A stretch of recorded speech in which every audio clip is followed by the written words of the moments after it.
Locker rooms. Yeah. Y'all locker rooms is like penitentiary. I didn't know you. Yeah, y'all be on some shit in that sports joint. Y'all butt naked ass. Come on, man. Right. Y'all on the same thing as a penitentiary. So I go down there, I got my boxers on. They looking at me like, what you doing, man? You scared? Then that day I told Charlamagne, I said, man, I realized the shower wasn't that important after that. I could just wash up in my sink for a while. So I get used to this going down there. Right. It was scary, man. I was scared to death, Shannon. You mentioned that, did you get in any fights in prison? No, I never got in a fight in prison because I was too scared to get in a fight. Meaning, you didn't break no confrontation. I'm not doing no dumb shit. For what? For what? Then ain't nobody try you? I thought you had to fight like. No, it ain't like that. Ain't nobody gonna with you like that. I had this one dude, this old head dude, man. He washed my laundry one time, right? I didn't know what that was about. I'm like, damn. I told Gil take everything a joke. I said, yo, I come back, my laundry nice, my stuff all folded up, it's on my bed. I'm like, damn, because when you come in the yard, the laundry boys come back. So I didn't know I wasn't supposed to get my laundry washed, Shannon. So he washed my laundry, and there was a little goodies on the bed too. So I'm like, damn, this. Wait, Yeah, he put some goodies on the nutty bars. It was a nice little package. You put something else too. No, no, but listen. I'm like, damn. So I tell my old head, damn, man, this joint, man, they be folding your clothes. He said, who folds your clothes? So I go to the joint, I show him the whole spread and everything. I'm like, man, because I'm like, as soon as they lock down, I'm eating my little snacks. I'm cool, right? I'm like, it's up. Man, shit. My old head went in, what's the name? He hollered at the old head, don't be with the young boy. No, I ain't. So he was lining me up. I didn't know he was lining me up. I didn't know what was going on. Them snacks looked mighty good on that bed though. Let me ask you a question. Who give away free stuff on the outside? What makes you think it's gonna be free stuff on the inside? Man, I wasn't thinking, man. I just was hungry. You good thing. Because I didn't even get the commissary yet because I'm waiting for the money to come from or get on my account. So I'm like, damn, I was gonna eat it though, but I'm glad I didn't. It's been over for you, bro. No, my old head probably got me, OG probably got me out of it, but it was crazy. You ever have beef with the guards? Yeah, I had a back and forth. I used to have back and forth with guards and stuff, but it wasn't nothing like, you know what I mean? Like the one guard that told me what he told me. Right. I used to have, but it wasn't nothing crazy. I was trying to get out of jail. I wasn't in jail. I wasn't trying to be in jail to get deeper in jail, be in the hole. I wasn't trying to do all that shit. Right. What's the craziest thing? I mean, so what's a typical day? What was a typical day like for you?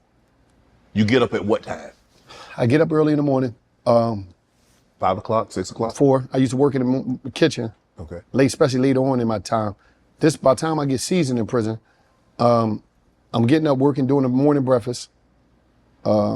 Before then I was doing the night dinner.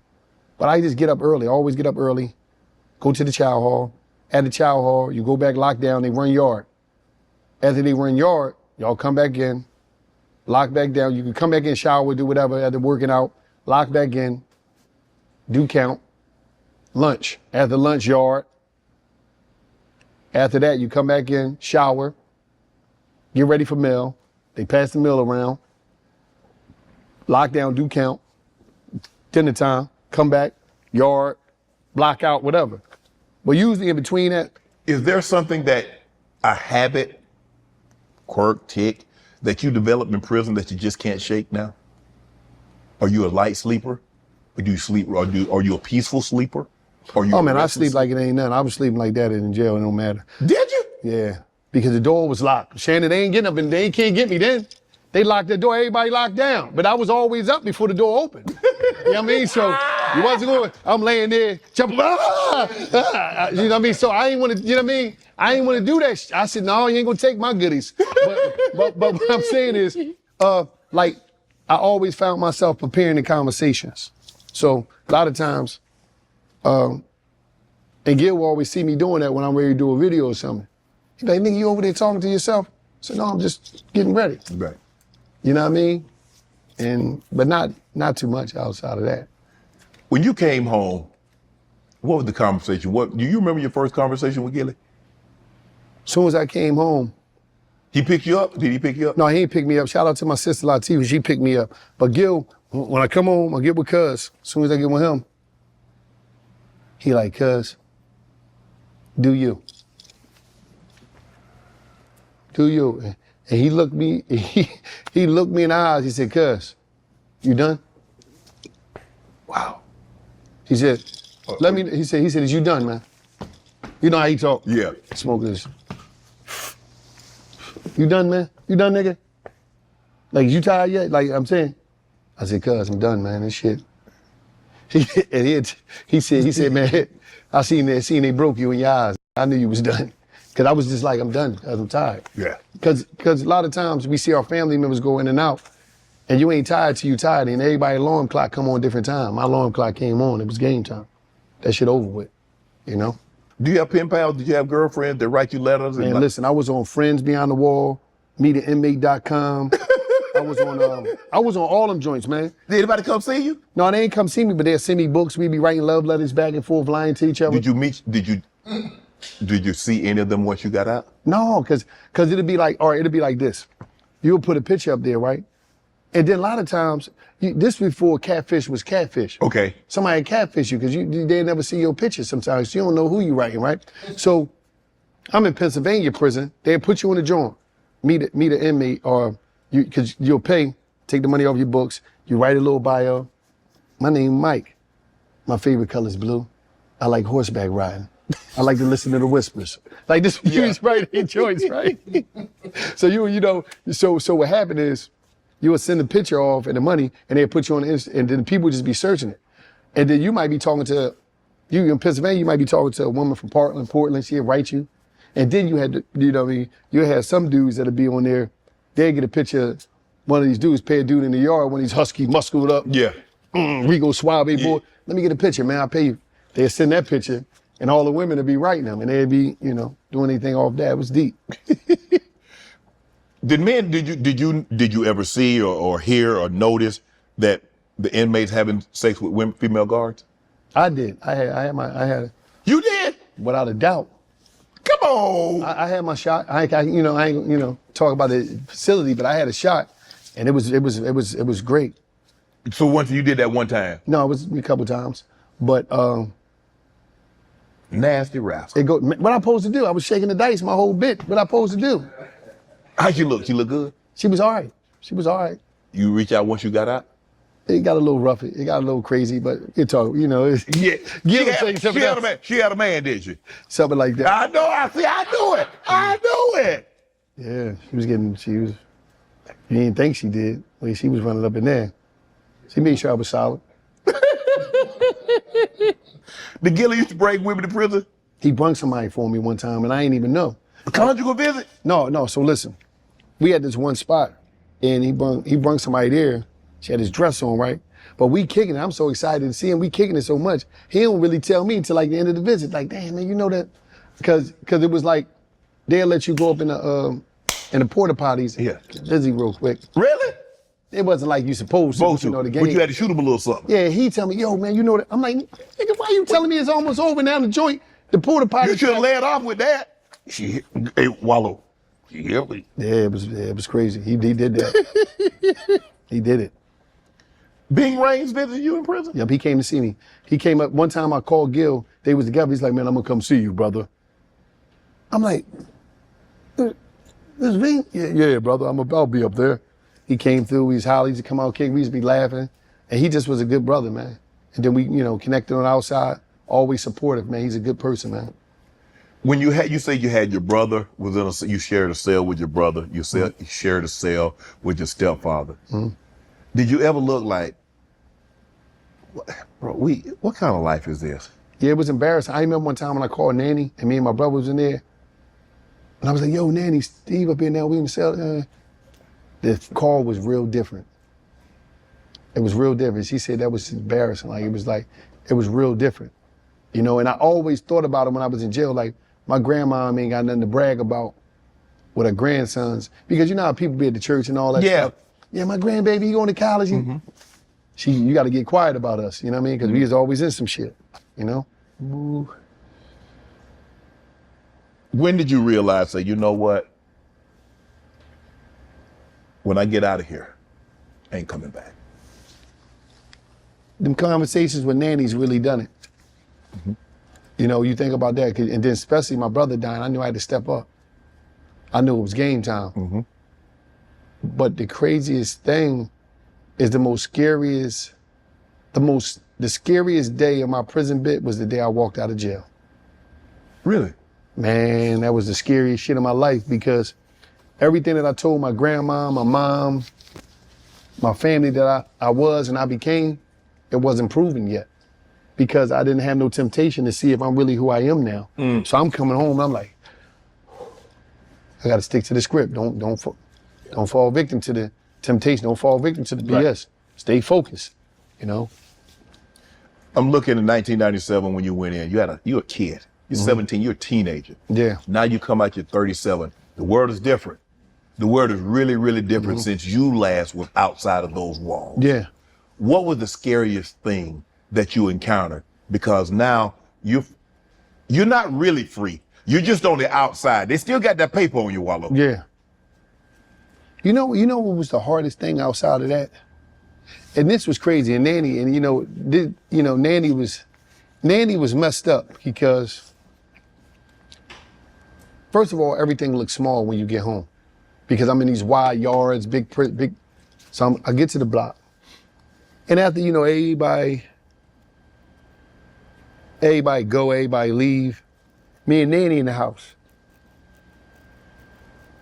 and I'm like, damn, I'm sitting there, and we talking, we laughing about something. I'm on a step in the house, and Nanny's sitting in that chair, and inside of the house, I'm on a step.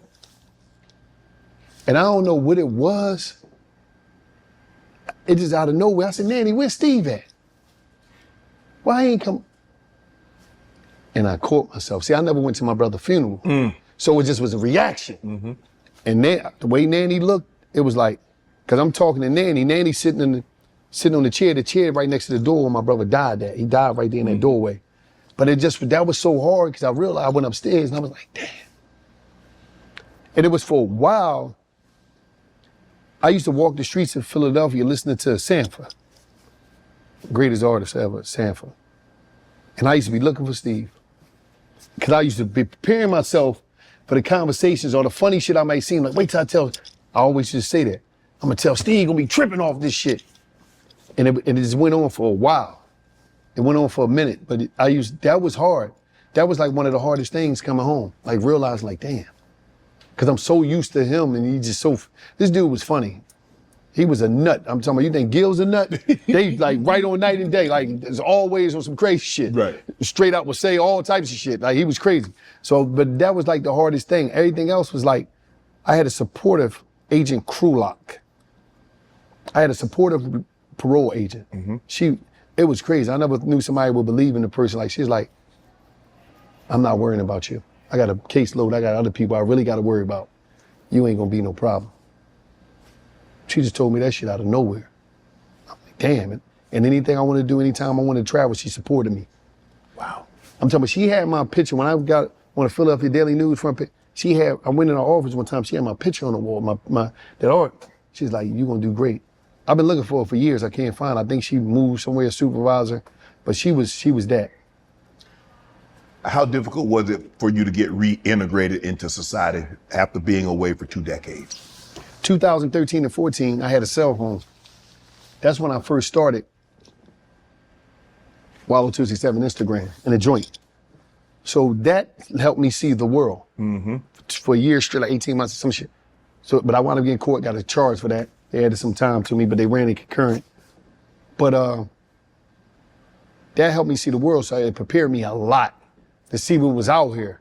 But one thing that I seen that was out here, I said, man, people out there playing games. And I realized from that cell phone, looking at social media and everything, there's more people in prison than it is in prison on the free world. People's minds wasn't expanded. I said, I'm gonna kill them when I get out here. Because I always thought about my content and what I was gonna do, because I already had a social media page. And I remember I used to be in the yard talking to people, and I was a part of a brotherhood called Real Street Talk. Shout out to them brothers in Greatest Fort Prison, where we would talk to the inmates when they first come in, that's coming in, and basically give them a real street talk about, listen, man, make this your last time in the joint, boom, boom, boom, with some good brothers. Shannon, Ike, Shakur, Sharif, a bunch of just good brothers. And I was a part of that. Brother Rob X, Hick, and I was a part of that, and I was so used to talking to people. So when I got on Instagram, I'm gonna just do my thing on air. Right. But I knew I was gonna do it different. I'm gonna run across the street when I do it. I'm gonna lay on the ground, have ketchup on my head like I got shot, and I'm gonna do it. because it's a battle of the timeline. When I'm in jail looking at the time, I'm like, oh, so you only look at this person because she butt naked. You look at him because he a rapper. You look at him because he an athlete. This one because he got money and jewelry. But we're the regular people connecting with the regular human connection. So I got to battle with all this shit. I got you. I'm gonna run across this expressway, have my tripod right here and my phone. I'm gonna do my, you gonna think you see the 18 wheel cup. I knew I had to do different type of content with my messaging, but I had some great messaging. I said I got the different departments in my page. I got the messaging, I got the marketing side where I advertise businesses, then I got the speaking branch where I do speaking again. So I'm looking at that joint, I'm gonna build a business all this. When you're on probation, what are some of the things that Parole. you can't, parole. What are some of the things that you can't do? You're not supposed to be around felons. Okay. Sometimes your family might be felons. You ain't supposed to be around drugs and all that. So me, it was a thin line because I'm like, damn, I'm playing by the book best way I can.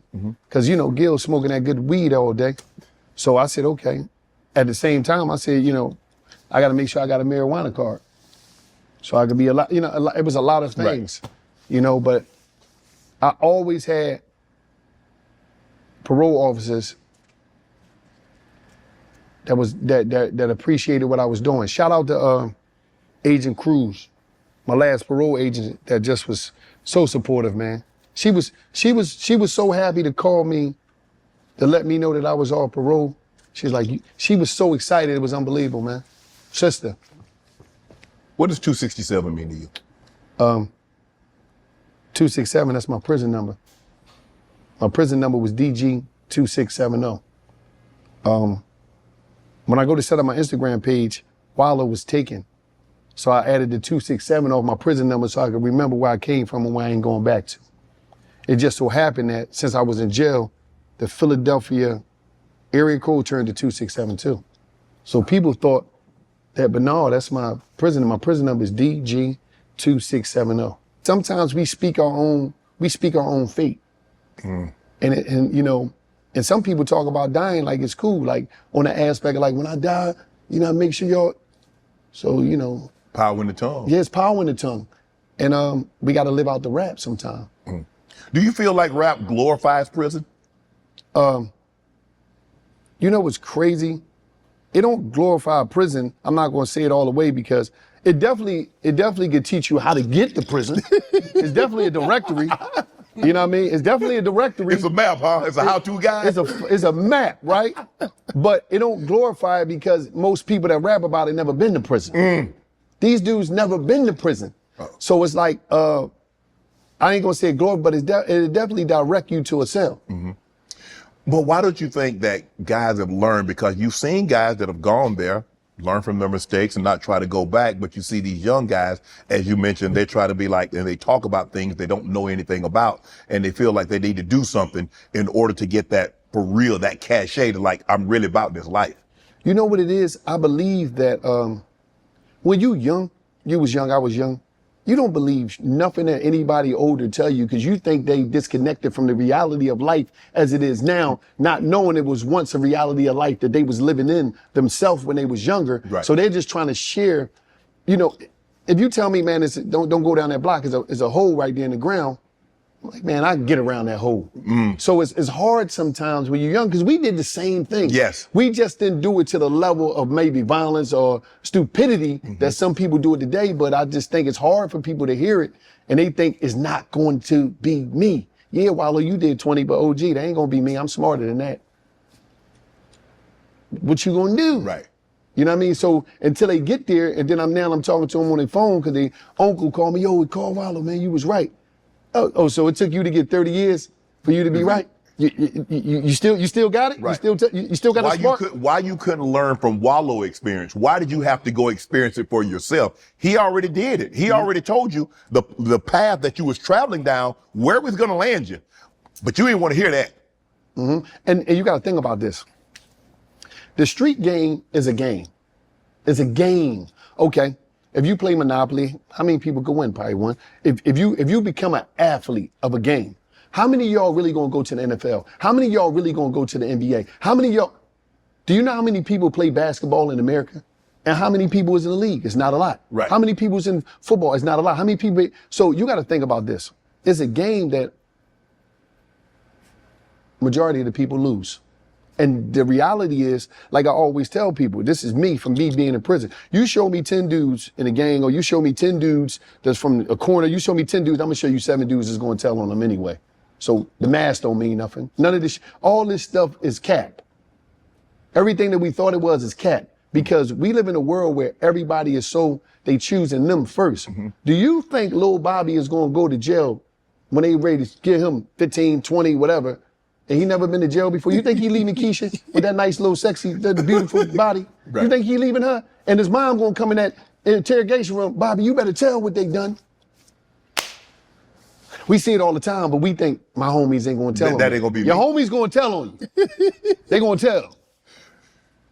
Do you think, like, what about, you know, they used to have this show, I think it was called Scared Straight. Yeah, that was my show.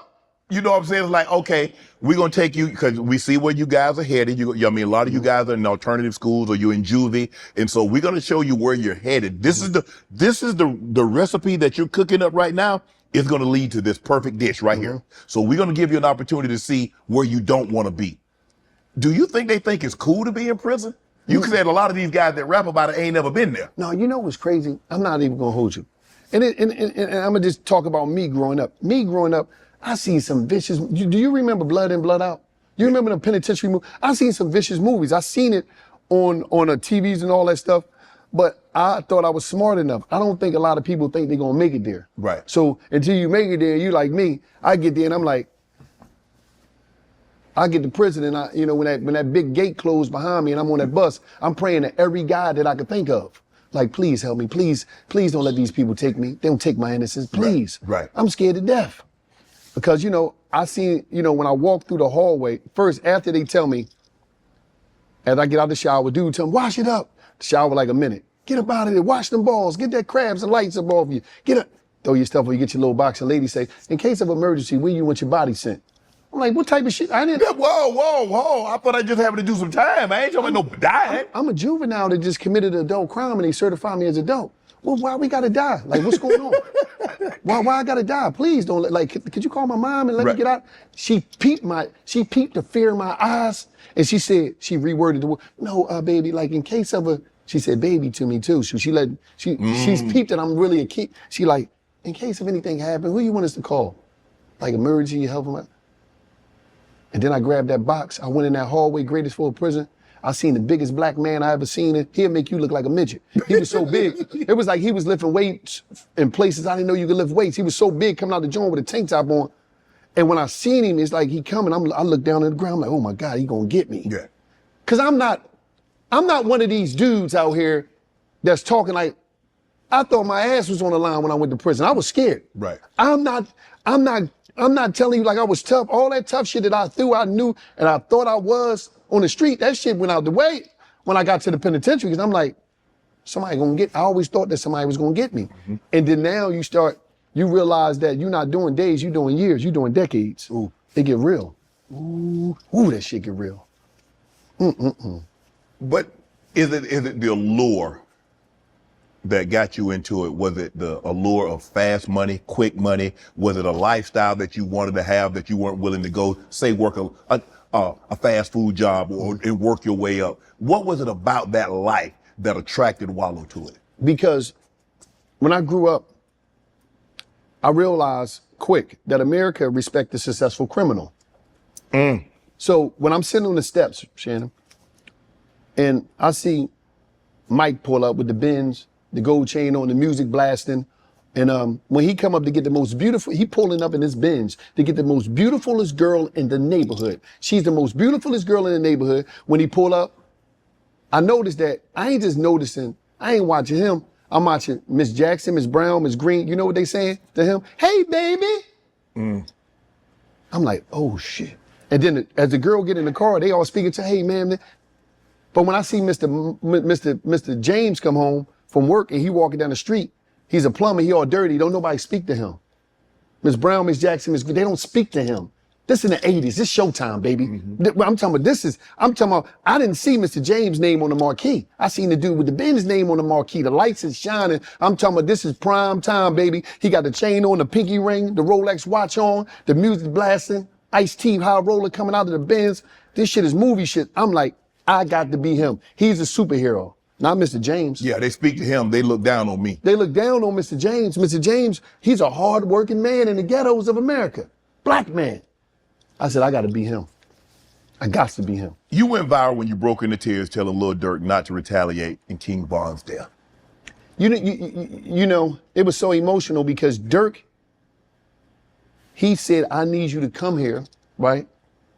He said, we could do it in Miami, whatever, but I need you to come here because I need you to talk to these. That's what he told me. He said, I need you to talk to him, Wallo. I need you to talk to him. I said, all right, I got him. And when I get there, I didn't know it was gonna be that many. It was like 100 of them. We in the basement in Chicago. It's 100 of them. And them niggas, they ready to ride? Yeah, no, they just was there, you know. Okay, they wanted to hear what you wanted to say. No, it wasn't even that. They didn't even know why they was there. Dirk was like, we gonna do it in the hood. Okay. I want you to holler at them, boom, boom, boom. So I'm like, I got you. When I got there, I'm like, he like, man, listen, I need you to holler at him. It just so happened that when I'm talking to him, I understand, because I'm talking to a couple of them on the side, and I understand that nothing is more important in the ghetto than revenge. Revenge is king. Yes. Closest thing to God. Because the black man is willing to die about his ego. The ego killed more black men than any other disease. Nothing killed black men more than the ego. That ego of, you hit me, Shannon, people saw it, I can't let you go. You got to die about this shit. And my mama raised me, so I grew up soft. I ain't had no structure of no father there. So I'm just emotional. So when I'm in there, I'm telling them, it was emotional for me because I'm letting them know, the man that killed my brother, I forgave him. Am I a coward? Am I a punk? Well, I don't know what that shit mean, but I knew that forgiving him mean that I was willing to live for my brother in an environment where we celebrate dying for somebody. I said, no, I'm gonna live for my brother, my grandma, my brother, kids, my mama. I'm gonna live for them because don't nobody talk about that. But I know that, I'm gonna just be straight up. I know that I'm not built to die right now because I know it's more things that I gotta do, and I know I got a responsibility. That was my older brother. You think what I'm saying? So It's like, I gotta step up. I gotta be a man. So I gotta think as a man would think, not as a street would think, that would die about his ego and leave his babies, leave his mama, tear down the community about the ego. My ego wasn't built like that. I wasn't that strong to have that type of ego.